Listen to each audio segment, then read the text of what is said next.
Bismillahirrahmanirrahim. Assalamualaikum warahmatullahi wabarakatuh. Alhamdulillahirabbil alamin wa bihi nasta'in wa ala umuri dunya waddin.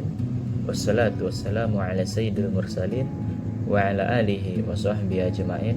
Amma ba'du. Perkenalkan, nama saya Rifki Rabbani dari Prodi Ilmu Pendidikan Agama Islam, mahasiswa semester 6 angkatan 2018. Di sini saya akan menjelaskan tentang lingkungan dalam pendidikan, terutama dalam perspektif ilmu tafsir Tarbawi yang diampu oleh Dr. Aam Abdussalam dan juga Dr. Cucu Surahman. Pertama-tama, pendidikan itu adalah suatu proses baik yang berorientasi pada pendidikan Islam maupun pendidikan pada umumnya.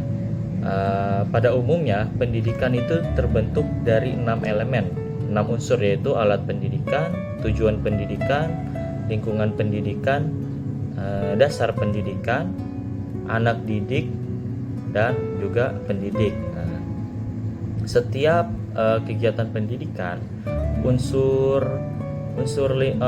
keenam unsur itu memiliki perannya masing-masing dan juga tujuannya masing-masing. Salah satunya adalah lingkungan yang memiliki peran yang sangat penting dalam pendidikan, karena dengan peranan lingkungan itu dapat membentuk suatu karakter, sifat dan watak seseorang, sifat dari peserta didik itu sendiri. Oleh karena itu dibutuhkan dukungan dari 3 lingkungan yang utama gitu. Seperti apa aja sih 3 lingkungan yang utama itu?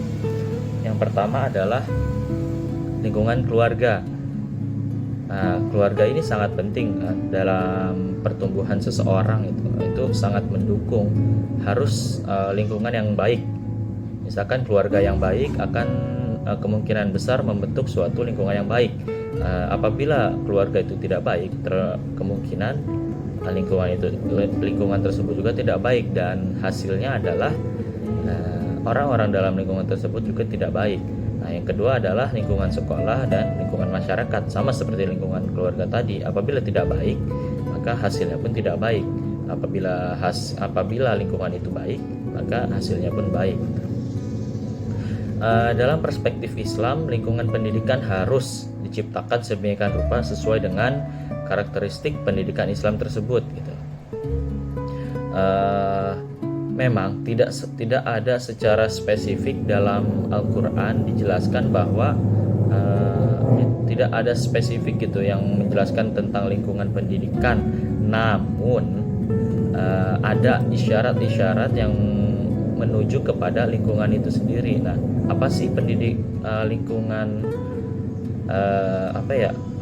lingkungan pendidikan yang sesuai dengan Islam, yaitu lingkungan yang merujuk kepada suatu kebaikan dan nilai-nilai Islam itu sendiri gitu. Nah, makanya walaupun tidak ada secara gamblang di dalam Al-Quran dijelaskan tentang lingkungan pendidikan, namun karena lingkungan ini berpengaruh dan ada ayat-ayat yang memberikan isyarat bahwa lingkungan pendidikan itu penting, maka penting pula untuk kita kaji tentang lingkungan pendidikan ini gitu. Pengertian lingkungan.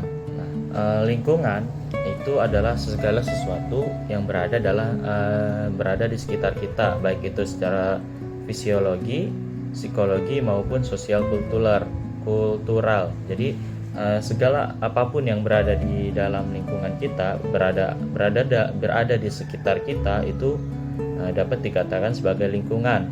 Contohnya pepohonan, papan tulis, meja, teman-teman di sekitar kita, maupun adat istiadat yang berada di sekitar kita itu merupakan suatu lingkungan. Jadi apabila seseorang tumbuh di adat istiadat yang baik, dia akan menjadi seseorang yang baik gitu.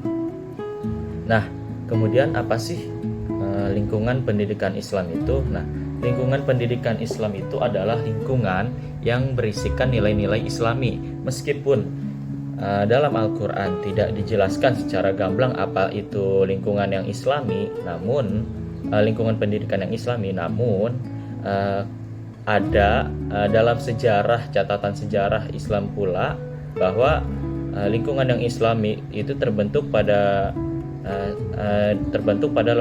lembaga-lembaga pendidikan. Contohnya adalah madrasah, masjid, di rumah-rumah maupun di universitas. Hal tersebut tercatat dalam sejarah-sejarah yang sudah kita ketahui gitu, bahwa Nabi Muhammad maupun para sahabat-sahabat pun belajar di lingkungan yang baik gitu, di masjid, di rumah-rumah. Bahkan Rasulullah pun berdakwah itu di rumah-rumah juga kan, sebelum secara terang-terangan. Waktu berdakwah secara sembunyi-sembunyi itu di lingkungan yang baik, memiliki suatu lingkungan, yaitu rumah yang baik gitu. Kemudian macam-macam lingkungan pendidikan. Lingkungan keluarga. Nah, apa sih yang dimaksud dengan keluarga itu? Keluarga dalam Al-Quran disebutkan dalam beberapa kata seperti ahlun, ali, maupun ashir.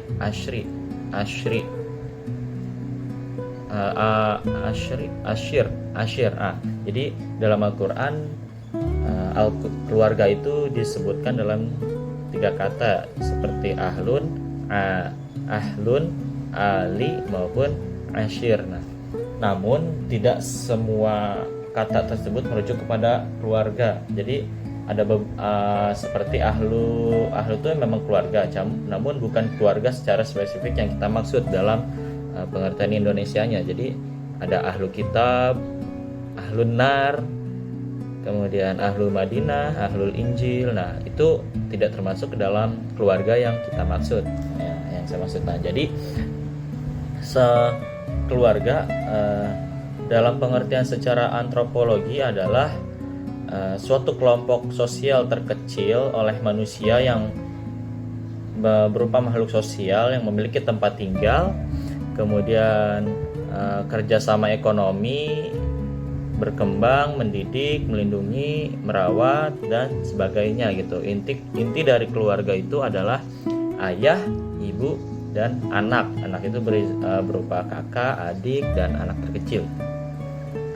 Keluarga itu lingkungan utama yang dapat membentuk watak dari seseorang gitu, karakter manusia.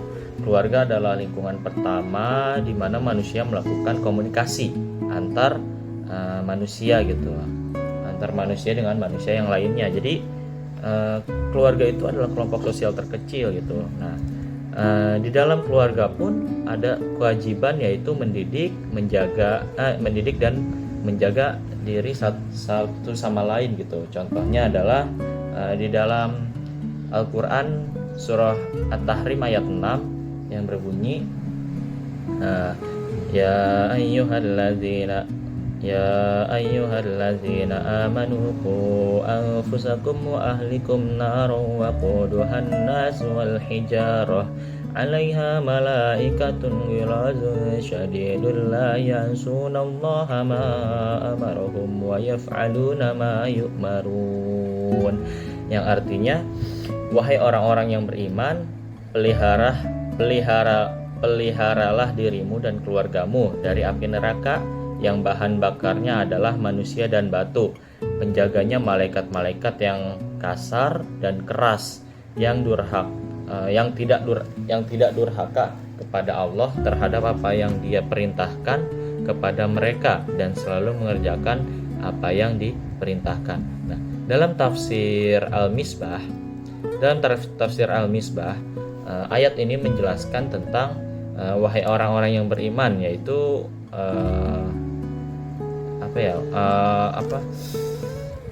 wahai orang-orang yang beriman, peliharalah dirimu gitu, antara lain dengan meneladani Nabi, dan pelihara juga keluargamu, yakni istri, anak, dan saudara-saudara gitu yang berada di bawah tanggung jawab kamu gitu, di bawah tanggung jawab kita dengan membimbing dan mendidik mereka gitu. Jadi maksud dari peliharalah kamu dan keluarga kamu itu maksudnya adalah pelihara diri kita dengan meneladani Nabi, dan juga pelihara keluarga kamu itu maksudnya adalah menjaga istri-istri kita, menjaga istri kita, anak-anak, dan seluruh anggota keluarga yang berada dalam tanggung jawab kita dengan cara mendidik dan mendidik agar semua terhindar dari api neraka yang bahan bakarnya adalah manusia-manusia, yang maksudnya adalah orang-orang yang kafir, dan juga batu, antara lain adalah seperti berhala gitu. Terus di atasnya yakni yang menangani neraka itu dan bertugas menyiksa penghuni-penghuninya adalah malaikat-malaikat yang kasar hati dan perilakunya, yang keras-keras perlakuannya dan melaksanakan tugas penyiksaan gitu. Jadi yang kasar itu maksudnya malaikat yang kasar itu adalah yang perlakuannya kepada penghuni neraka tersebut, dan juga keras-keras perlakuannya dalam melaksanakan tugas penyiksaan.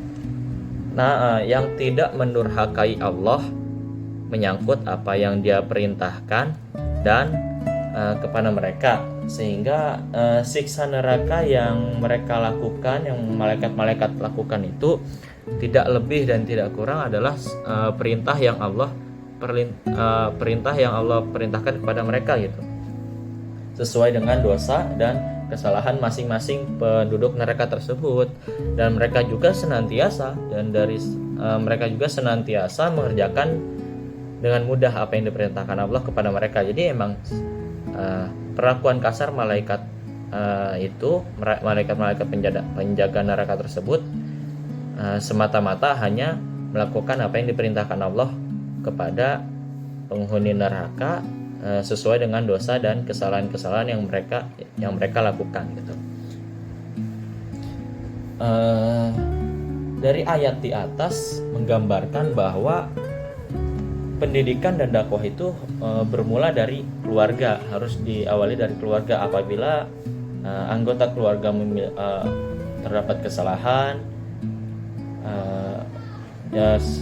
dianjurkan, diwajibkan untuk saling mengingatkan satu sama lain agar tercipta lingkungan yang sesuai dengan ajaran-ajaran Islam gitu. Jadi apabila istri melakukan kesalahan, suami berkewajiban untuk mengingatkan, dan apabila suami melakukan kesalahan, istri pula berkewajiban untuk mengingatkan. Apabila anak melakukan kesalahan, orang tua itu wajib juga untuk mengingatkan anak-anaknya. Nah, di ayat di atas bukan hanya merujuk kepada ayah, tapi merujuk kepada seluruh isi keluarga dan isi keluarga, terutama orang tua gitu. Sama halnya seperti ayat yang memerintahkan untuk puasa, walaupun di situ dituliskan dalam bentuk mufrad untuk laki-laki, namun bukan mufrad untuk laki-laki, namun secara prakteknya diwajibkan untuk semua gitu, bukan hanya kepada laki-laki, tapi untuk laki-laki dan perempuan gitu. Nah, selanjutnya adalah lingkungan sekolah. Apa sih lingkungan sekolah itu? Nah, sebelumnya sekolah itu adalah suatu tempat di mana siswa diberikan bimbingan dan pengajaran di bawah pengawasan guru gitu. Nah, sekolah itu dalam bahasa Arab adalah madrasah. Nah, madrasah itu diambil dari bahasa Arab pula, yaitu darosa, yang artinya belajar. Nah, jadi madrasah itu adalah tempat belajar sebenarnya, dan tempat belajar itu adalah sekolah gitu. Nah, Di sekolah itu adalah lingkungan yang berupa lingkungan tempat peserta didik menyerap nilai-nilai akademik, termasuk bersosialisasi dengan guru dan teman sebaya dan teman-teman sekolahnya gitu. Sekolah memberikan iklim bagi penyelenggaraan pembelajaran yang efektif dan produktif, antara lain lingkungan yang aman, nyaman, tertib, bersih, serta ditunjang dengan optimisme dan harapan warga sekolah, kesehatan sekolah, dan kegiatan-kegiatan yang berpusat pada perkembangan peserta didik. Bukan hanya itu, guru pun harus menanamkan norma-norma yang berlaku, misalkan menghargai nilai-nilai seperti kejujuran, kebersihan, kerajinan, rasa tanggung jawab, ketekunan, ketertiban, toleransi, dan sebagainya gitu. Guru pendidik muslim memiliki tugas mendidik dan memimpin pelajar secara lebih berkesan gitu. Nah, apa sih tugas-tugas guru? Tugas-tugas guru itu antara lain adalah seperti muadib, jadi tugas guru-guru muslim ya, ciri-ciri guru muslim itu yaitu sebagai muadib, murabbi, mursyid, muallim, dan mudaris. Pertama, muadib itu adalah guru sebagai muadib itu memiliki peranan di dalam pelaksanaan aktivitas dakwah yang dijalankan untuk mendidik, membentuk, membimbing, menanam, dan menyuburkan akhlak mulia, disiplin, dan tingkah laku kepribadian dan adab sopan dalam pembinaan dan pembangunan diri para pelajar gitu. Proses takdim ini bersumberkan wahyu Allah Subhanahu wa taala. Jadi proses takdim ini yaitu bersifat mutlak, kekal, abadi, dan suci, serta diasaskan kepada keimanan yang kukuh kepada Allah Subhanahu wa taala. Nah, jadi takdim ini menyuburkan akhlak mulia, disiplin, kemudian adab dan sopan santun dalam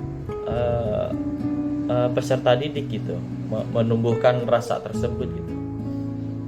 Kemudian yang kedua adalah peran guru sebagai murabbi, yaitu merealisasikan pembentukan dan pembangunan para pelajar dari berbagai aspek gitu, meliputi jasmani, emosi, rohani, intelektual, spiritual, agar dapat melahirkan insan soleh yang berakhlak mulia menurut pandangan Islam gitu. Yang ketiga, guru sebagai mursyid, yaitu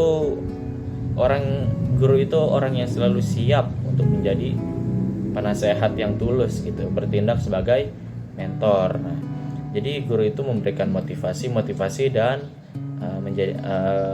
menjadi penasehat dari para peserta didik tersebut. Nah, tidak ragu-ragu dan tidak secara terpaksa untuk membimbing dan memberikan bimbingan kepada siswa gitu, dalam sebagai cara untuk mengembangkan diri peserta didik tersebut gitu. Keempat, guru sebagai muallim, yaitu untuk menginformasikan, mengajar, menyebarkan segala berbagai jenis informasi, disiplin ilmu, dan pengetahuan kepada siswa, baik melalui pelatihan, instruksi, atau bentuk pengajaran yang direncanakan. Yang kelima adalah guru sebagai mudaris. Mudaris itu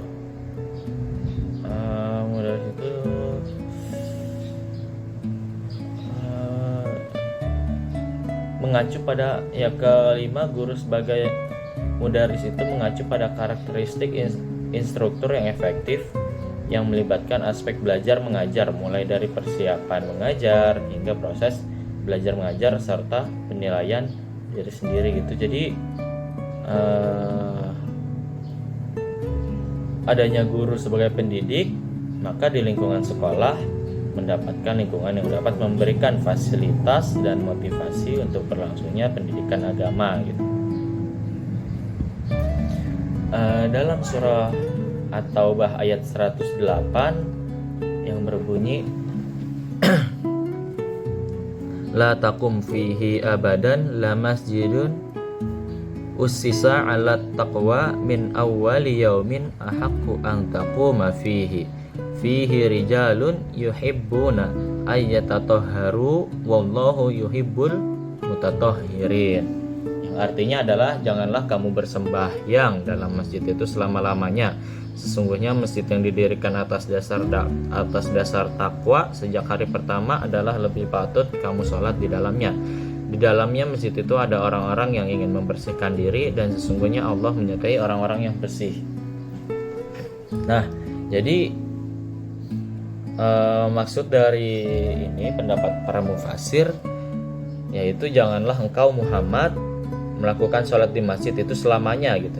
Sesungguhnya masjid yang didirikan untuk mencari keridhaan Allah sejak pertama kalinya seperti Masjid Quba adalah masjid yang layak dijadikan tempat untuk melakukan syiar-syiar keagamaan. Di dalam masjid itu terdapat orang-orang yang suka menyucikan jiwa raga mereka dengan bersembahyang kepada Allah gitu, melakukan ibadah-ibadah yang benar. Sesungguhnya Allah itu mencintai dan memberi pahala kepada orang-orang yang mendekatkan diri kepada Allah dan menyucikan jiwa mereka gitu. Nah, jadi masjid itu bukan hanya untuk tempat sholat namun juga untuk melakukan syiar-syiar agama. Nah, jadi ya seperti itu. Selanjutnya adalah lingkungan masyarakat.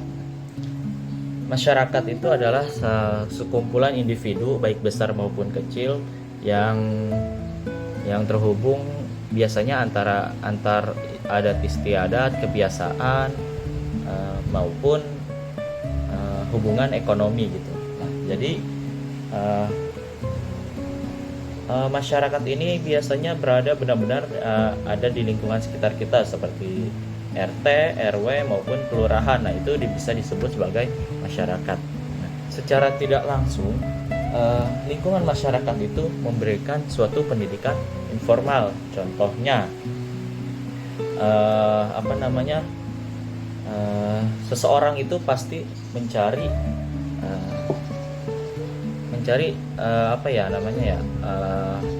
pasti mendidik dirinya sendiri gitu melalui lingkungan-lingkungan yang ada. Bisa mencari pengetahuan sendiri, pengalaman sendiri, mempertebal keimanan serta keyakinan dan keagamaan di dalam masyarakat. Nah, biasanya orang-orang mencari sumber-sumber ilmu lain bukan hanya di sekolah tapi di masyarakat juga. Maka dari itu lingkungan masyarakat yang Islami pun penting dalam pendidikan, karena lingkungan masyarakat itu adalah sebuah pendidikan informal yang tidak dapat dihindari, karena bagaimanapun manusia itu adalah orang yang bersosialisasi dan bermasyarakat, dan kita hidup di masyarakat. Maka kita juga perlu lingkungan masyarakat yang Islami. Dan masyarakat juga berkewajiban untuk saling mengingatkan dan mencegah dari perbuatan-perbuatan yang mungkar gitu. Sebagaimana disebutkan dalam surah Ali Imran ayat 104 yang berbunyi wal takum minkum ummatun yad'una ilal khairi wa ya'muruna bil ma'ruf wa yanhauna 'anil munkar wa ulaika humul muflihun. Nah, gitu. Yang artinya, dan hendaklah di antara kamu ada segolongan orang yang menyeru kepada kebajikan, menyuruh berbuat yang ma'ruf dan mencegah dari yang mungkar, dan mereka itulah orang-orang yang beruntung. Apa sih asbabun nuzul dari ayat tersebut? Nah, pada zaman jahiliyah sebelum Islam ada, itu terdapat dua suku, yaitu suku Aus dan Khazraj yang selalu bermusuhan gitu selama turun-temurun. Dan ketika kehadiran Rasulullah mendakwahkan Islam kepada mereka, Rasulullah itu berhasil menyatukan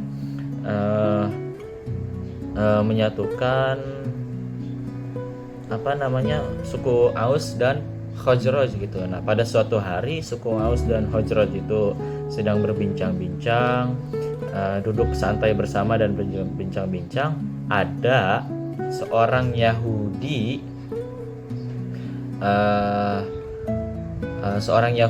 melihat suku Aus dan Khazraj itu sedang damai, karena memang sudah damai pada saat itu. Nah, seorang Yahudi tersebut tidak suka gitu, dan akhirnya ia menyuruh seorang Yahudi lainnya yang bergaul dengan suku Aus dan Khazraj untuk memecah belahnya dan menyinggung tentang peperangan Bu'as yang pernah terjadi antara suku Aus dan Khazraj gitu.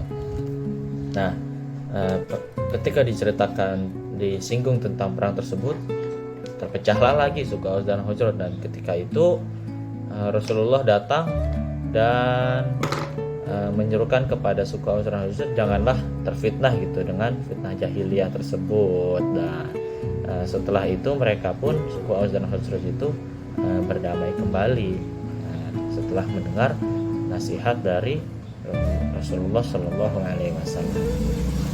Apa sih jadi pendapat para mufasir?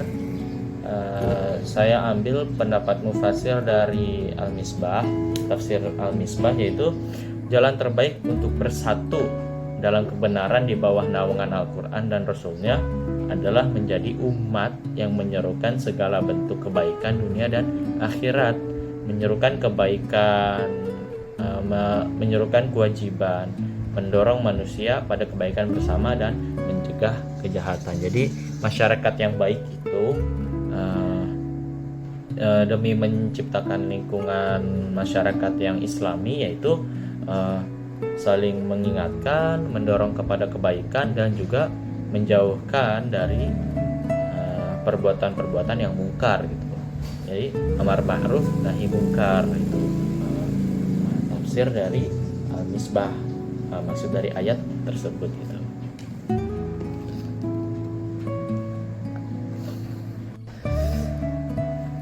Demikian penjelasan tentang lingkungan pendidikan dalam perspektif tafsir Tarbawi. Semoga menjadikan jalan kita untuk menambahkan ilmu dan menambahkan ketaatan kita kepada Allah Subhanahu wa taala. Billahi taufik wal hidayah. Wassalamualaikum warahmatullahi wabarakatuh.